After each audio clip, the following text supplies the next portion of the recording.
नमस्कार दोस्तों, आज हम बहुत सारे पहलुओं के बारे में जानेंगे और उसमें एक पहलू मानसून का निर्माण कैसे होता है और ये किस प्रकार से भारत के अंदर बारिश लाता है, इसके पैटर्न को समझने का प्रयास करेंगे। उसी के साथ हम जानेंगे कि क्या जलवायु परिवर्तन, जिसको क्लाइमेट चेंज कहते हैं, यह केवल भविष्य की पीढ़ियों को ही प्रभावित करेगा या वर्तमान पीढ़ियों को भी प्रभावित कर रहा है। उसी के साथ हम जानेंगे कि किस प्रकार से ग्लोबल वार्मिंग के कारण, वैश्विक तापमान में वृद्धि के कारण सर्दी के दिनों में कटौती देखने को मिली है और गर्मी के दिनों में बढ़ोतरी देखने को मिली है। उसी के साथ जुड़ा हुआ पहलू हीट वेव्स हैं, उसके बारे में भी जानेंगे। उसी के साथ हम जानेंगे कि किस प्रकार से ग्लोबल वार्मिंग के कारण हिमालय की बर्फ और पोलर रीजन्स की बर्फ पिघलकर सारा पानी समुद्र में ले आती है और जो कोस्टल एरियाज हैं वहाँ डूबने की कगार पे आ जाते हैं। उसी के साथ हम जानेंगे कि ग्रीन हाउस इफेक्ट क्या होता है और ग्लोबल वार्मिंग से इसका क्या रिलेशन है। तो 1990 के दशक से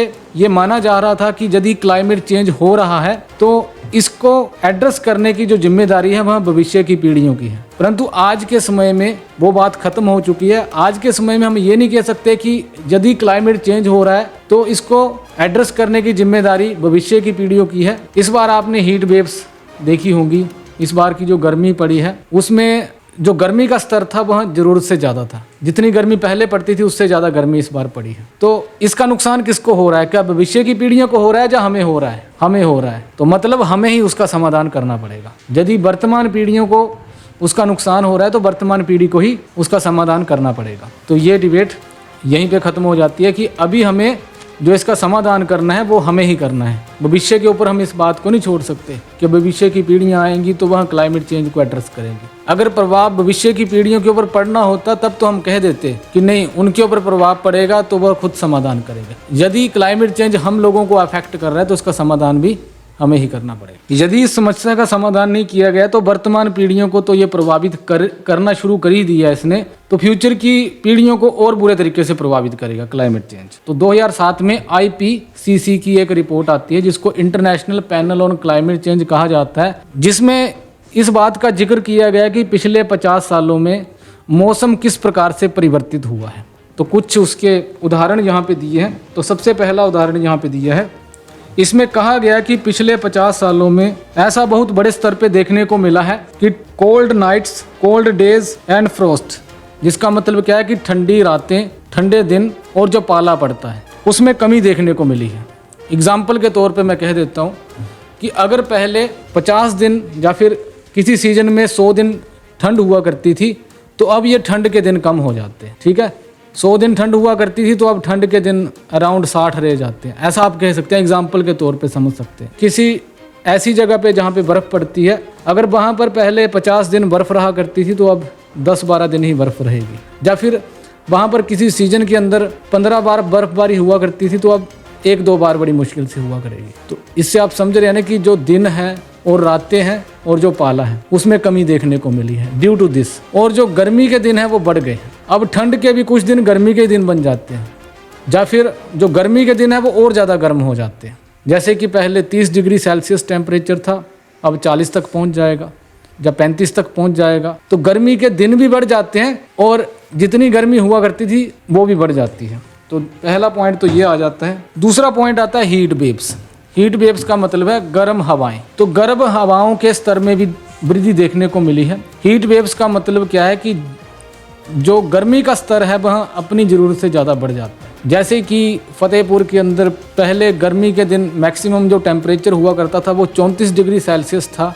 अगर वो 40 डिग्री सेल्सियस पहुंच जाता है तो दैट मीन्स कि हीट वेव्स होने की संभावना है। अब ये टेम्परेचर बढ़ेगा तो जो हवाएं चलती हैं वो गर्म चलती हैं। इसलिए आपने गर्मी के मौसम में पाया होगा कि हम बाहर निकलने से भी बचते हैं उससे, क्योंकि गर्म हवाएं चल रही हैं। अगर आप बाइक से भी जा रहे हैं, बस से भी जा रहे हैं तो हवा कैसी आ रही है? बिल्कुल गर्म आ रही है। आप रास्ते से गुजर रहे हैं, पेड़ हवा दे रहे हैं, परंतु वो गर्म हवाएं हमारे चेहरे से टकरा रही हैं। तो हम उस हवा से भी बचने का प्रयास करते हैं। क्यों करते हैं? क्योंकि टेम्परेचर बहुत ज़्यादा बढ़ गया है। क्लाइमेट चेंज किसके साथ एसोसिएटेड किया जाता है? ग्लोबल वार्मिंग के साथ, वैश्विक तापमान के साथ। वैश्विक तापमान में वृद्धि हो जाती है due to the greenhouse gases emissions. Greenhouse gases क्या होती है? ये सन है और इससे जो एनर्जी जाती है वो धरती पे जाती है। हमारा जो प्राइमरी सोर्सेज ऑफ एनर्जी क्या है?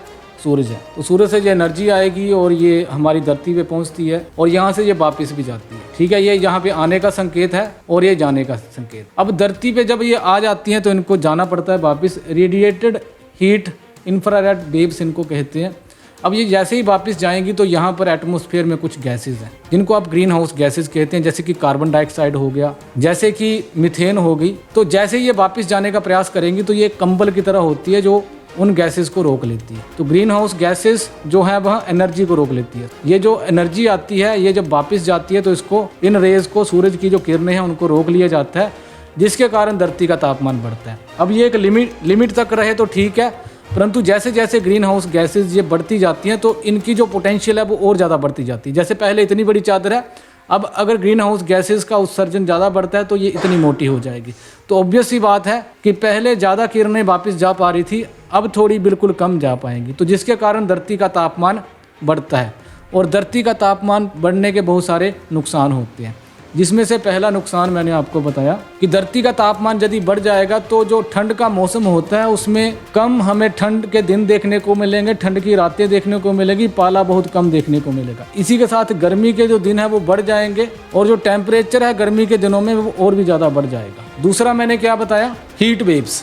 अब यहाँ पर टेम्परेचर बढ़ गया है, धरती, यहाँ ये धरती है, धरती के ऊपर टेम्परेचर बढ़ गया तो यहाँ पे रहने वाले जो लोग हैं, यहाँ पर जो हवाएं चलेंगी, जो विंड्स चलेंगी, हवाएं चलेंगी, वो उस गर्मी को एक जगह से दूसरी जगह में ले जाएंगी। तो उसी कारण कभी वो हमारे साथ वो टकराएंगी तो हम बोलेंगे कि कितनी गर्म हवाएं चल रही हैं।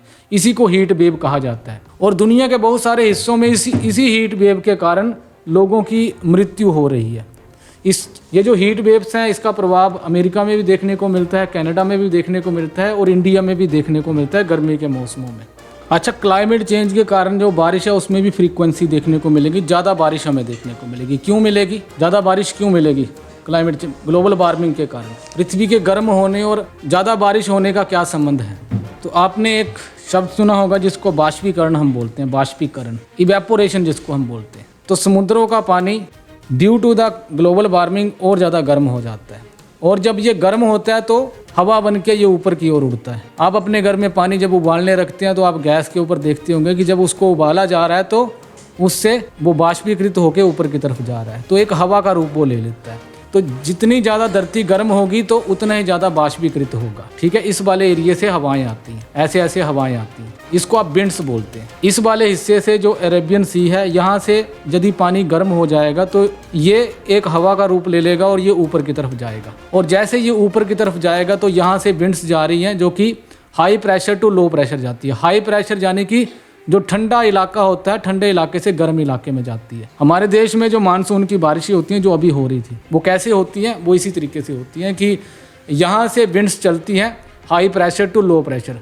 और यहाँ पर एक लोअर प्रेशर क्रिएट हो जाता है गंगा वाले एरिया में, जिसको आप इंटर ट्रॉपिकल कन्वर्जेंस जोन भी बोलते हैं, कि यहाँ की जो धरती है वो काफ़ी गर्म हो जाती है। अब जो हवा है जिसको आप विंड बोलते हैं वो ठंडी जगह से गर्म जगह की तरफ मूव ऑन करती है, और जैसे ये रास्ते में जा रही होती है तो जो पानी बाष्पीकृत होकर ऊपर उड़ रहा होता है उसको भी साथ में लेके आ जाती है, उसके कारण बारिशें होती हैं। तो अब धरती का तापमान जैसे जैसे बढ़ेगा तो पानी ज़्यादा बाष्पीकृत होगा तो बारिशें भी फ्रीक्वेंटली होंगी, बारिशें भी बहुत ज़्यादा होंगी।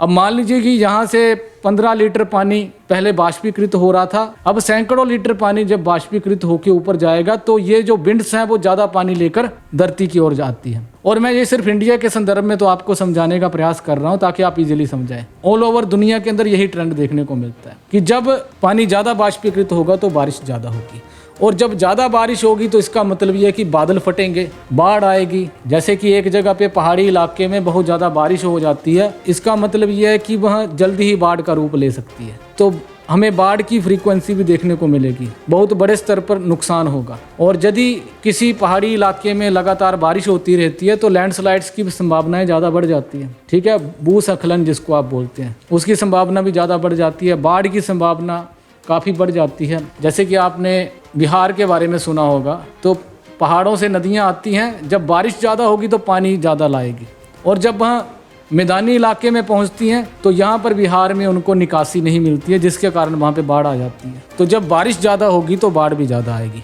और ये बारिश ज़्यादा होने के नुकसान, ज़्यादा बारिशें कब होती हैं? जब धरती ज़्यादा गर्म होगी। तो जितनी ज़्यादा ग्लोबल वार्मिंग होगी, जितनी ही ज़्यादा हमारी धरती गर्म होगी, क्लाइमेट चेंज होगा, उतनी ही ज़्यादा बारिश होगी और उतनी ही ज़्यादा तबाही होगी। अच्छा, हिमालयाज़ कहाँ पे है? ये हिमालयाज़ है, ये इंडिया के संदर्भ में ही बता रहा हूँ आपको मैं। यहाँ पे ये इस तरीके से हिमालय, हिमालय का मतलब पहाड़ है। ये पूरी जो लाइन है ये पहाड़ों से भरी हुई है। अब जो ठंड होती है वो दो तरीकों से होती है, एक एल्टीट्यूड से होती है और एक लैटीट्यूड से होती है। जैसे हम बोलते हैं कि जो बर्फबारी है वह हिमाचल के किस एरिया में होती है ज़्यादा? किन्नौर में हो जाएगी, लाहौल स्पीति में हो जाएगी, लद्दाख में हो जाएगी, ग्लेशियर जो होते हैं वहाँ पे हो जाती है। मैदानी इलाके में क्यों नहीं हो रही है? क्योंकि यहाँ का जो एल्टीट्यूड है, एल्टीट्यूड का मतलब होता है समुद्र तल से कितनी ऊंचाई है। ये समुद्र है, इससे किसी एरिया की कितनी ऊंचाई है। तो ये वाले जो कोस्टल एरिया होंगे, क्या यहाँ पे बर्फ हो सकती है? नहीं होगी। परंतु अगर इसी इलाके में कहीं पे बहुत ऊंचा पहाड़ हो, ऊंचाई के हिसाब से ठंड बढ़ती जाती है। तो जैसे जैसे आप ऊपर के इलाकों में, जिसको आप एल्टीट्यूड बोलते हैं, ऊंचाई, जितनी ऊंचाई आप तय करते जाएंगे उतना ही मौसम आगे से आगे ठंडा होता जाएगा। तो ये पहाड़ी जो इलाका होता है ये इसलिए ठंडा होता है क्योंकि ज़्यादा से ज़्यादा ऊंचाई में हम जाते हैं। तो जैसे जैसे आप बढ़ते हैं, धर्मशाला की तरफ आप बढ़े तो पठानकोट से ज़्यादा वहाँ पे ठंड होगी।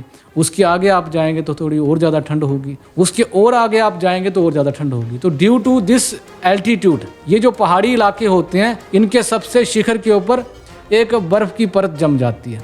तो हम पाते होंगे कि वहाँ पर बर्फ़ जो गिर जाती है वो पूरा साल रहती है। हमारे हिमालयाज़ में जो बर्फ़ गिरती है वो पूरा साल रहती है, और ये जो बर्फ़ है वो धीरे धीरे फिर पूरा साल पिघलती रहती है और ये नदी का रूप लेती है।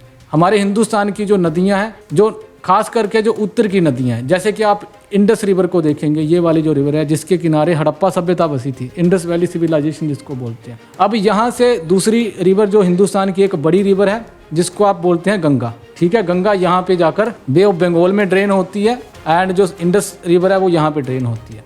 इसी के साथ तीसरी रिवर जिसको ब्रह्मपुत्रा बोलते हैं, इस तरीके से चीन से चलकर नॉर्थ ईस्ट की स्टेट में आकर यहाँ बांग्लादेश में यहाँ पर मिलकर यहाँ पे ड्रेन होती है, ठीक है। तो तीन बड़ी नदियाँ हैं।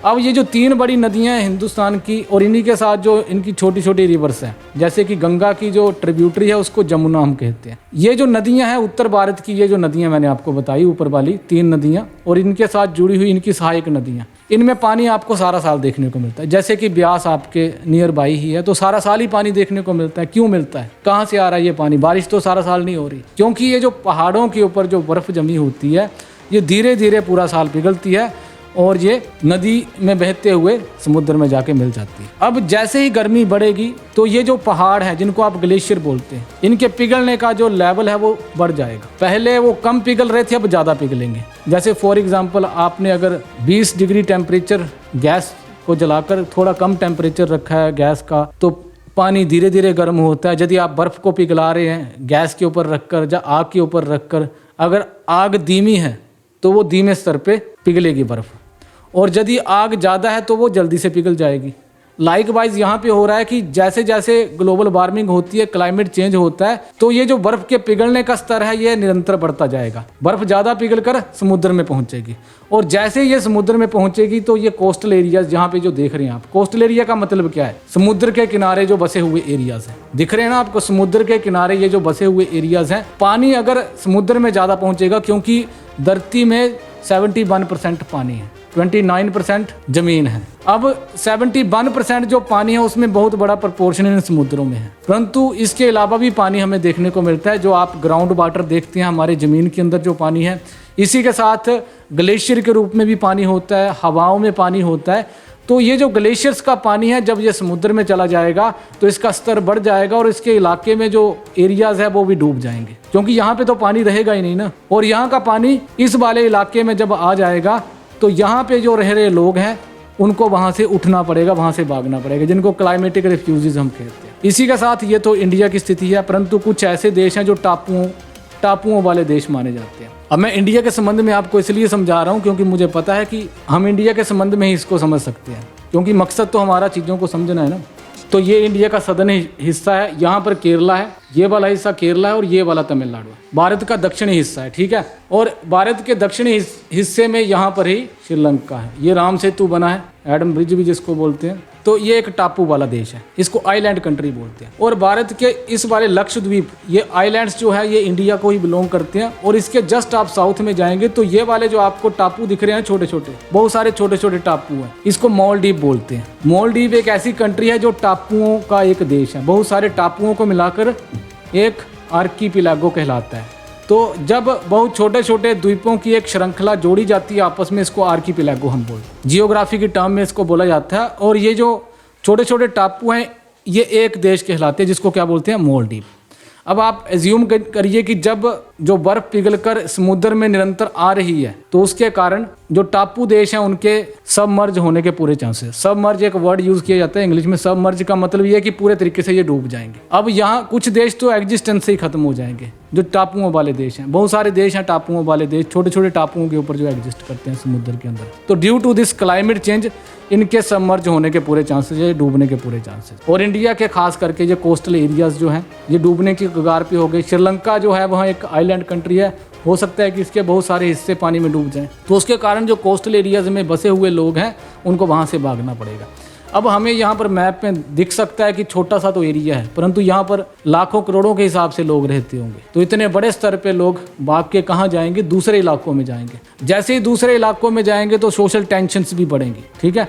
सोशल टेंशन्स बढ़ेंगी, इकोनॉमिक बर्डन बढ़ेगा। जैसे मान लीजिए कि केरला के लोग भाग के हिमाचल में आ जाते हैं ड्यू टू दिस रीज़न, तो क्या हिमाचली उनको एक्सेप्ट कर पाएंगे? उनके रिसोर्सेज के ऊपर बर्डन होगा, तो शायद उनको इसके कारण भी बहुत सारी समस्याओं का सामना करना पड़ेगा। अच्छा, एक तो मैंने बताई कि जो ठंड बढ़ती है वो ऊंचाई के हिसाब से बढ़ती है, जिसको एल्टीट्यूड बोलते हैं। एक होता है लैटीट्यूड, जिसको अक्षांश बोलते हैं। तो अक्षांश इस प्रकार से हमारी धरती से गुजरते हैं। इसको भूमध्य रेखा बोलते हैं, जो धरती के बिल्कुल सेंटर में। अब आप इसको ये मत सोचिएगा कि एज इट इज़ मैं बता रहा हूँ, ये आपकी कन्वीनियंस के लिए बता रहा हूँ। इस तरीके से लैटिट्यूड्स हैं हमारे, अक्षांश जिनको बोलते हैं। ये रेखाएं खींच दी गई हैं और ये जो है उत्तरी हिस्सा, ये यहाँ का दक्षिणी हिस्सा है, यहाँ पर भी अक्षांश होंगे, ठीक है। धरती का ये वाला भूमध्य रेखा से लेकर ये ऊपर वाला जो हिस्सा है जिसको ट्रॉपिक ऑफ कैंसर बोलते हैं, कर्क रेखा जिसको बोलते हैं, जो भारत से भी होकर गुजरती है। एंड भूमध्य रेखा से इस वाले हिस्सा ट्रॉपिक ऑफ कैप्रिकॉर्न इसको बोलते हैं। ये वाला जो हिस्सा है इसको ट्रॉपिकल रीजन बोलते हैं। और इस वाले हिस्से में, धरती के इस वाले हिस्से में हमेशा ही गर्मी रहती है। और जैसे जैसे आप इस वाले हिस्से से ऊपर की तरफ बढ़ते जाएंगे तो इलाके ठंडे होते जाएंगे। और जब आप पोलर रीजन में पहुंच जाएंगे, जिसको नॉर्थ पोल कहते हैं, उत्तरी ध्रुव इसको कहते हैं, तो यहाँ पर बर्फबारी देखने को मिलती है। यही वो रीजन है जहाँ पर 6 महीने तक दिन रहता है और 6 महीने तक रात रहती है। और इस वाले हिस्से में बहुत ज़्यादा ठंड होती है और बहुत ज़्यादा बर्फबारी होती है, जो कि पूरा साल जमी रहती है। जैसे ही ग्रीन हाउस गैसेज हमारी धरती के अंदर बढ़ जाती है तो यहाँ की बर्फ़ भी पिघलना शुरू हो जाती है। और ऐसा माना जाता है कि ये वाले जो हिस्से हैं वह हमारी धरती के तापमान को ठंडा रखते हैं, क्योंकि हमारी धरती के ऊपर बर्फ़ होगी तो वह बाकी के इलाकों को भी ठंडा रखती है।